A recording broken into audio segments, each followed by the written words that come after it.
So at that moment, we just held on to each other as we just hoped and prayed that the building would hold up. Then it stopped. And then for like 5 seconds, which felt like forever, everything was still in quiet.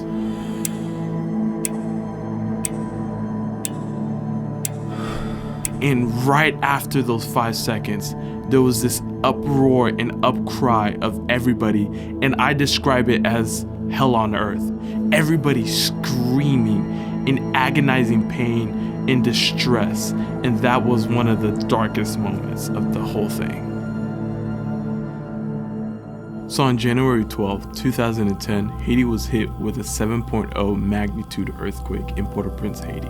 During that Christmas break, I decided to stay in Haiti because I was there during vacation. I was 10 years old in my father's office at the church, and I remember finishing eating my lunch and I just saw everything started to shake, and I didn't realize that I was in an earthquake until the TV in front of me fell.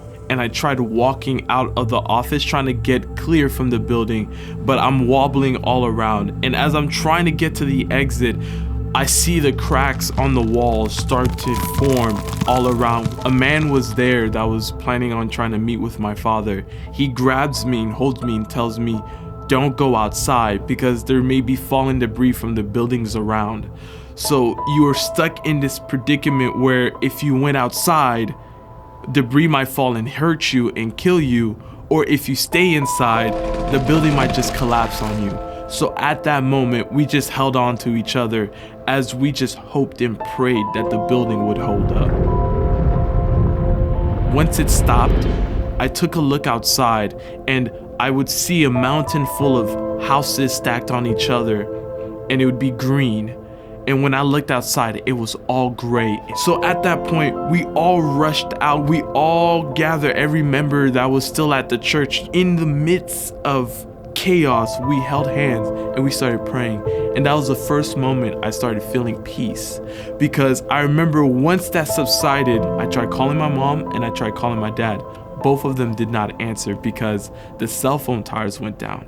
And that was the first wave of anxiety and the lies of the enemy telling me that I lost my parents.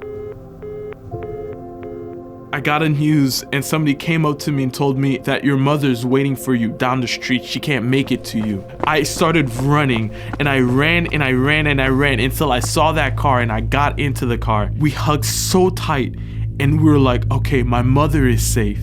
Is my father alive? We both drove down the street and we were going straight home. And as we are both praying to God that my father and her husband is still alive, we see him walking down the street and we stop the car, we get out the car, we run over to him and we embrace him and we are crying and thanking God that we are alive and we are safe. We drove to the house and the house was still standing.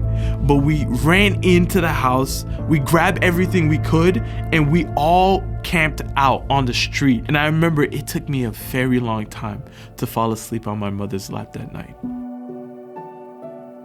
One of the things that I've been so grateful for that the Lord has blessed me with was He protected my mind and my heart throughout the whole situation. Because currently right now, Haiti has rebuild a lot of things, not fully, but the people's hearts and their minds have not been rebuilt. One thing that I've struggled so much with, which actually CF&I has helped me with, was survival's guilt. And because of that, I've made it a place of performance where I feel like I'm paying back God for saving me. And I remember being at CF&I, I remember being at the altar, I remember being in morning chapel where the Lord was constantly reminding me that, Matthew, I didn't save you for you to repay me. I saved you because I loved you. When He released me by saying, it was through love that I did it, not through repay or a future transaction, it was a sense of relief. So if you're watching this video or you can hear the sound of my voice, that means there's still time and you have a calling on your life. So please do not take this for granted. Your sole purpose is to do the will of the Father.